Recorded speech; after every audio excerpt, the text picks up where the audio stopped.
बिस्मिल्लाहिर्रहमानिर्रहीम। अस्सलाम वालेकुम नादरीन, आप यूट्यूब चैनल देख रहे हैं। मैं इमरान खान हूँ। एक तो बड़ी ख़बर ये है, और जो सबसे बड़ी ख़बर है कि पंजाब में 14 मई को इंतखाबात नामुमकिन करार दे दिए हैं इलेक्शन कमीशन ऑफ पाकिस्तान ने। और ये होना था, और ये इलेक्शन कमीशन ऑफ पाकिस्तान को रिपोर्ट जमा करवानी थी। इसके बाद ही सुप्रीम कोर्ट ऑफ पाकिस्तान ने एक्शन लेना है। अब अगर सियासतदान किसी नतीजे पर पहुँच जाते हैं और सुप्रीम कोर्ट ऑफ पाकिस्तान में अंडरटेकिंग जमा करवाते हैं कि हमने एक कंसेंसस पैदा कर लिया या इत्तफाक राय हमारा हो गया है, हम इलेक्शन लड़ने के लिए जा रहे हैं फ़लाँ तारीख को, और इस तरीके से इस फार्मूला के तहत हम इलेक्शन लड़ेंगे, और जो एक आइनी बहरान पैदा हो गया है तो उसमें एक आइनी तरमीम की जाएगी, या जिस भी हल पे सियासतदान पहुँचते हैं तो उस हल के ज़रिए तो फिर ये इसमें से निकल जाएंगे। Otherwise supreme court of Pakistan को अपने फ़ैसले पर अमल दरामद के लिए एक्शन लेना पड़ेगा। और सुप्रीम कोर्ट ऑफ पाकिस्तान का एक्शन बहुत ज़रूरी हो जाएगा, क्योंकि ये अदालत की इज़्ज़त का मामला होगा। चीफ़ जस्टिस ऑफ पाकिस्तान की अपनी इज़्ज़त का, उनके अपने वक़ार का मामला होगा, वरना फिर कोई भी उठेगा और उठकर अदालत की तौहीन कर दिया करेगा, और ये सिलसिला फिर ऐसे ही चलता रहेगा खुदा न खास्ता बाद में। तो अब इसका तरीक़ाकार ये है कि पॉलिटिकल पार्टीज़ या तो मुज़ाकरात के ज़रिए किसी नतीजे पर पहुँचें, या फिर supreme court of Pakistan election का ऐलान करे और ज़बरदस्ती इलेक्शन करवाए। सुप्रीम कोर्ट क्या करेगी, कैसे करेगी, अब तक तो बड़े तहम्मुल का मुज़ाहरा कर रहे हैं। नॉर्मली ऐसा होता नहीं है, लेकिन क्योंकि एस्टेब्लिशमेंट इस वक्त पीडीएम के फ़ैसलों के साथ खड़ी है, तो एस्टेब्लिशमेंट के अगेंस्ट जाना जजेस के लिए, अदलिया के लिए बड़ा मुश्किल होता है। और जब वो जाना चाहें तो उनको बड़े फूंक फूंक कर कदम रखने पड़ते हैं, क्योंकि वहाँ पे फिर आपको पता है ऑडियोज़ भी रिकॉर्ड हो जाती हैं, वीडियोज़ भी निकल आती हैं, ब्लैकमेलिंग भी की जाती है, फैमिली मेम्बर्स को भी हरासा किया जाता है। तो इतनी बड़ी ताकत के अगेंस्ट जाना नॉर्मली जजेस के लिए भी मुमकिन नहीं होता। पाकिस्तान में हमने बहुत मरतबा ऐसा देखा है। लेकिन हमने ये भी देखा कि जब अदलिया ने ये सोच लिया, और मजमूई तौर पे अदलिया ने, यानी वकला ने, जजेस ने, सब ने ये फ़ैसला कर लिया कि रूल ऑफ लॉ होना है और अदलिया को आज़ाद होना है और इंडिपेंडेंस शो करनी है, तो फिर कोई रुकावट भी उनके रास्ते में नहीं आ सकी।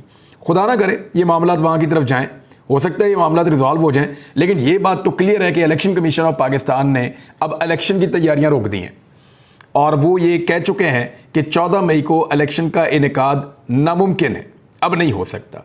अब अगर आप पैसे भी दे दें, अब अगर आप सिक्योरिटी भी दे दें, तो 14 मई को इलेक्शन नहीं हो सकता, क्योंकि सिक्योरिटी और पैसे ये दोनों चीज़ें हमें पहले प्रोवाइड की जानी थी, और इनका ख़र्चा हमने पहले से शुरू करना था, और तैयारियाँ करने में हमें पैसों की भी ज़रूरत थी, सिक्योरिटी की भी ज़रूरत थी।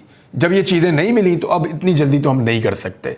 हाँ, ये ज़रूर हो सकता है कि फिर 1-2 हफ्ते मजबूरन आगे करना पड़े, यानी 21 मई और 28 मई, ये आप अपने जहन में रखिएगा, और इसमें फिर इलेक्शन करवाना पड़ सकता है। अदरवाइज़ फिर वो वहाँ पर जाके फंस गए हैं सारे। इमरान खान साहब का स्टेटमेंट आप देख लें, आपको आइडिया हो जाएगा। ये इमरान खान साहब का स्टेटमेंट 2 तरह का है, मैं दोनों चीज़ें आपके सामने रख देता हूँ। उन्होंने कहा कि 1 मई को वो एक रैली निकालने जा रहे हैं लाहौर में, ये मैंने आपको पहले भी बताया था, और वो पेशावर में भी निकलेगी, इस्लामाबाद में भी निकलेगी। लाहौर में इमरान खान साहब खुद उसकी क़यादत करेंगे। लिबर्टी चौक से दिन 1 बजे पैदल रैली निकाली जाएगी, इसकी क़यादत वो खुद करेंगे, और इस्लामाबाद में रैली की क़यादत शाह महमूद कुरैशी करेंगे। पेशावर में जो रैली निकलेगी उसकी क़यादत परवेज़ खट्टक करेंगे। और ये यौम मज़दूर होता है 1 मई को, मज़दूरों का आलमी दिन, उस दिन के हवाले से ये रैली निकाली जाएगी। अब इमरान खान साहब ये कहते हैं कि बजट के बाद इंतखाबात का ऐलान मुझे कबूल नहीं है, और उनका ये कहना है कि 14 मई तक असम्बलियाँ तहलील की जाएं, और ये इलेक्शन की तरफ आएँ और ये कहें कि जी हम असम्बली तहलील कर रहे हैं, और जुलाई में या अगस्त में हम इलेक्शन करवाने जा रहे हैं। इससे आगे इमरान खान साहब नहीं जाना चाहते, वो जुलाई पर आकर रुके हैं। सितंबर तक तो जो वफाकी हुकूमत है वो आ गई है, यानी वो ये कहते हैं कि अब सितंबर में इलेक्शन करवाने के लिए तैयार है, लेकिन वो अगस्त की हामी नहीं भर रहे, जुलाई की हामी नहीं भर रहे। वो ये चाहते हैं कि वो बजट पेश करें। इमरान खान साहब को ये लगता है कि अगर ये बजट वफाकी हुकूमत ने पेश किया तो वो बजट के अंदर इस तरह के गड़े खोद देगी कि आने वाली हुकूमत 3-4 साल तक मज़ीद इसका खुमियाजा भुगतती रहेगी। लिहाजा इमरान खान साहब को लगता है कि बजट इनको पेश नहीं करने देना चाहिए, बल्कि जो बजट है वो निगरान हुकूमत पेश कर दे, टेक्नोक्रेट्स। उनके ऊपर ये दबाव तो नहीं होगा ना कि उन्होंने अवाम को जाकर जवाब देना है या उन्होंने इलेक्शन लड़ना है, लिहाजा वो बजट को थोड़ा इंसाफ के साथ पेश कर देंगे। ये इमरान खान साहब को लगता है उनके ऊपर पॉलिटिकल दबाव नहीं होगा। लेकिन दूसरी जानिब जो पीडीएम है उनकी भी 1-2 बातें ठीक हैं। वो ये कह रहे हैं कि सारे मुश्किल फैसले हमने कर दिए हैं, अवाम का हमने जूस निकाल दिया है, अब हमें कह रहे हैं इलेक्शन के अंदर जाओ। अच्छा, जूस निकला भी अवाम का इसीलिए है कि अच्छी खासी चलती हुई इकॉनमी को रजीम चेंज ऑपरेशन करके ब्रेकें लगा दी। पहले पाकिस्तान के लोगों ने पैसा निकालना बंद कर दिया, तमाम माशी इंडिकेटर जो हैं वो नीचे की तरफ चले गए। पहले पूरी मईशत डबो दी और मईशत को बचाने के लिए फिर मुश्किल तरीन फैसले करना शुरू कर दिए और मुश्किल फैसलों के नाम के ऊपर अवाम का जीना हराम कर दिया। और अब वो चाहते हैं कि जो पाकिस्तान के पास थोड़ा बहुत सरमाया बचा है, 16 अरब डॉलर से ज़्यादा के पैसे थे कौमी ख़जाने में, वो कम होते होते 4 अरब डॉलर के करीब पहुंच गए हैं। तो अब उनको बिल्कुल ही ख़त्म करके जाने के चक्कर में, तो ये तो पाकिस्तान को माइनस में ले जाएंगे। तो इमरान खान साहब ने कहा है कि पाकिस्तान तबाही के किनारे खड़ा है। और इमरान खान साहब ने जजेस से भी अपील की है कि मुत्तहिद हो जाएं। सुप्रीम कोर्ट के 15 जजेस से अपील करता हूं कि खुदा के वास्ते मुत्तहिद हो जाएं। पाकिस्तान तबाही के किनारे खड़ा है। अगर उन्होंने पाकिस्तान के आइन को ख़त्म किया तो जंगल का कानून होगा। कौम की तरफ से कहता हूं, सुप्रीम कोर्ट ज़ाती लड़ाइयों को थोड़ी देर पीछे छोड़ दे। कारकुनों से वीडियो लिंक के जरिए खिताब करते हुए इमरान खान साहब ने कहा कि रात को 12 बजे अदालत खुलने पर तकलीफ हुई। रात को अदालत खुलने के अलावा मैंने कभी अदालतों पर तनकीद नहीं की, हमेशा फैसलों का एहतराम किया। जिस कौम में इंसाफ नहीं होता वो आज़ाद नहीं होती। ये पहले मुझे कहते थे अगर इलेक्शन चाहिए तो असम्बलियाँ तहलील कर दें। जब हमने असम्बलियाँ तहलील की तो अब बहाने लगा रहे हैं। कानूनी माहिरीन ने कहा कि असम्बलियों की तहलील के बाद 90 दिन के अंदर इलेक्शन होंगे। ये भूल जाते हैं सोशल मीडिया का दौर है।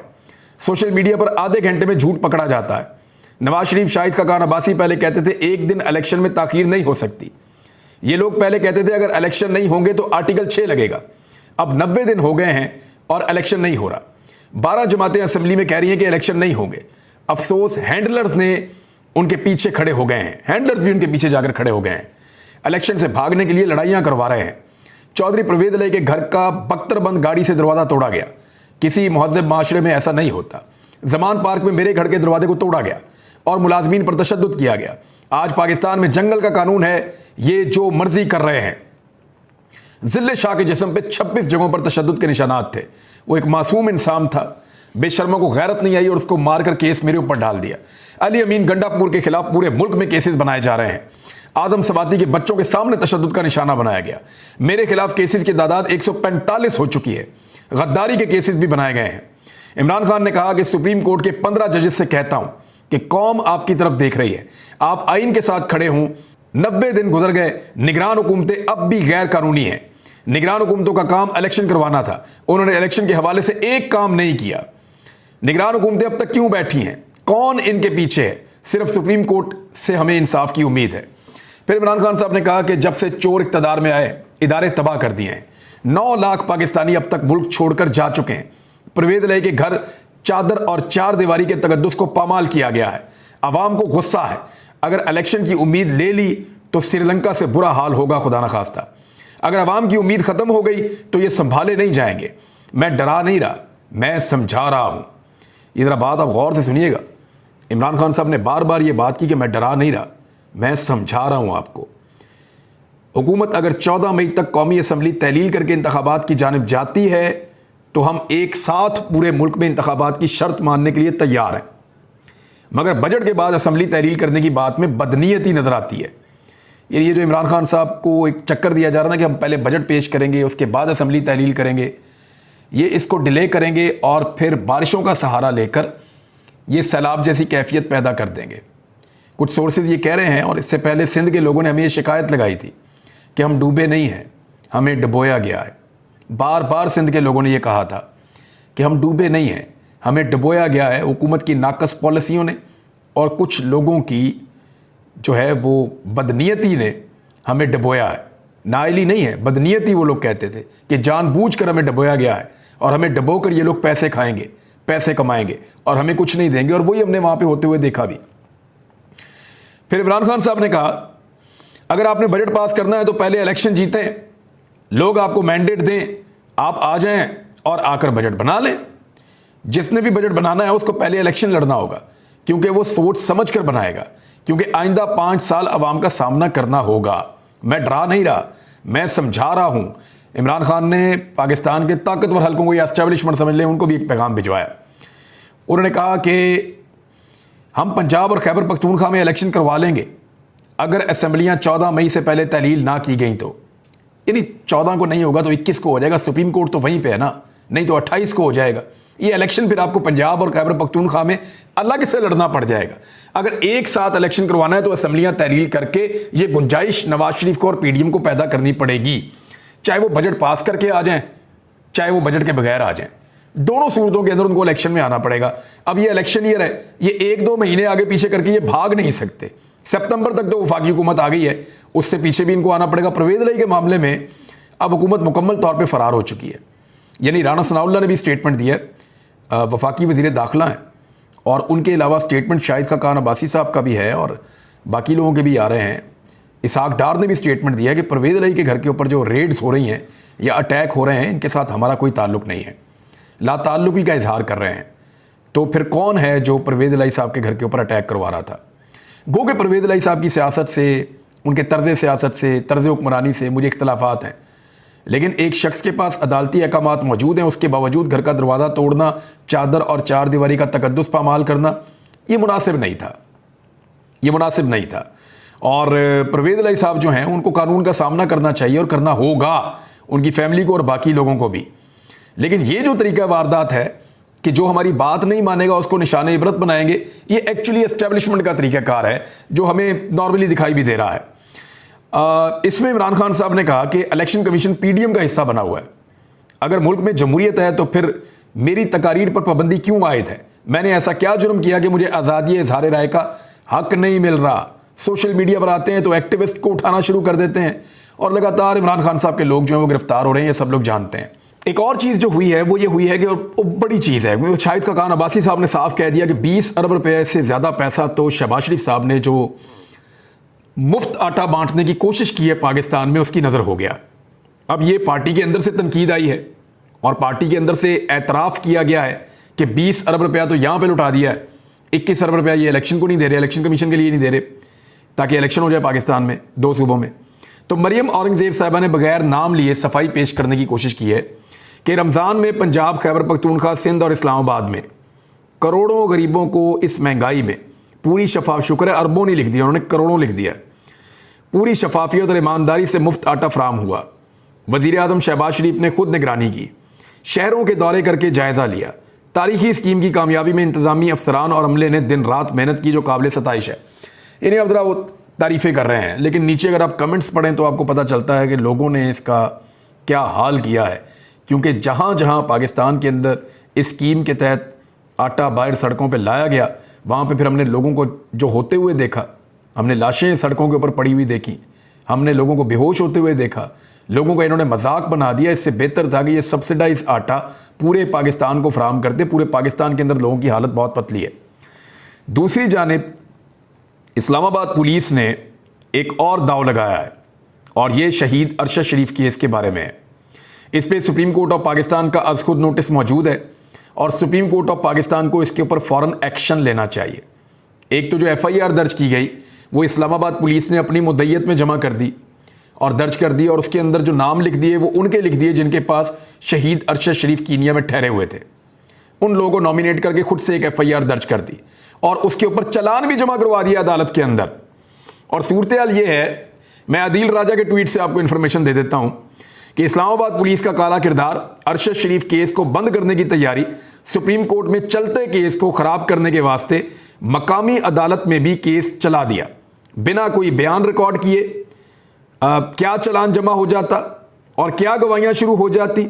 अरशद शरीफ की टीम और अहलिया को अदालती बुलावा, यानी अब अचानक से उन्होंने पता चला कि चालान जमा हो रहा है और यहाँ पे फटाफट जो है वो कार्रवाइयाँ शुरू हो रही हैं और केस को नीचे एक अदालत में उस केस को चलाया जा रहा है जिस पे सुप्रीम कोर्ट ऑफ पाकिस्तान खुद इंक्वायरी करवा रही है और सुप्रीम कोर्ट ऑफ पाकिस्तान ने इसका आज खुद नोटिस लिया हुआ है।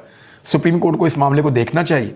शहीद अरशद शरीफ की वालदा का एक मौक़िफ़ है, उनकी वाइफ, दोनों जो अहलियाँ हैं उनका भी एक मौक़िफ़ है, उनके वकला भी अदालतों के अंदर मौजूद रहते हैं, अदालत के अंदर हाजिर होते हैं और वो बाकायदा एक FIR उन्होंने लिखवाने की कोशिश भी की है जिसमें उन्होंने बंदे नॉमिनेट किए हैं। उसको नज़रअंदाज करके वो ताकतवर लोग रातों रात कार्रवाइयाँ डाल रहे हैं और अरशद शरीफ शहीद के केस को वो चाहते हैं कि इसी रजीम के अंदर, यानी ये वो रजीम है जिसके अंदर शहबाज शरीफ वज़ीर आज़म है और इसके बाद जो निगरान हुकूमत बनेगी वो भी उन्हीं की होगी। ताकतवर लोगों से बाहर तो कोई निगरान हुकूमत नहीं बनती, वो तो अपने ही बंदे लेकर आते हैं हर जगह पे। तो कोशिश ये की जाएगी कि निगरान हुकूमत के दौर में और शहबाज शरीफ के दौर में कुछ भी करके ये जो शहीद अरशद शरीफ वाले केस का मामला है इसको किसी बनने लगा दिया जाए। और जिन लोगों की गर्दन इसमें फंसती है, जिन्होंने अरशद शरीफ शहीद के लिए पाकिस्तान की सरजमीन को तंग किया हुआ था, जिन्होंने यहां पे जीना हराम किया हुआ था, जो जिम्मेदार हैं उनको दुबई से निकलवाने के लिए, जो जिम्मेदार हैं उनके कत्ल के लिए और उनकी जान जाने के लिए और उनके ऊपर मुकदमात के लिए और उनको हरासा किए जाने के लिए, उन सब लोगों की गर्दन बचाने के लिए इससे पहले कि पाकिस्तान में हुकूमत तब्दील हो, वो चाहते हैं कि इस केस को किसी नतीजे पर पहुंचा के अपनी जान छुड़ाएं। लेकिन ऐसा होगा नहीं। सुप्रीम कोर्ट ऑफ पाकिस्तान में जाएंगे, हम हर जगह पे एहतजाज करेंगे, हर सतह पे आवाज उठाएंगे और भरपूर आवाज उठाएंगे। आपको आपकी मनमानी नहीं करने देंगे शहीद अरशद शरीफ के केस में, क्योंकि शहीद अरशद शरीफ के वारिस पाकिस्तान के 22 करोड़ से ज्यादा आवाम हैं और लोग उसका दर्द अपने दिल में महसूस करते हैं। तो लोग इसके ऊपर रद्द अमल देंगे। आप देखते जाइए, इंशाल्लाह रद्द अमल आएगा। नाज़रीन, अब तक के लिए इतना ही। अपना ख्याल रखिएगा, अपने इस चैनल का भी। अल्लाह हाफिज़।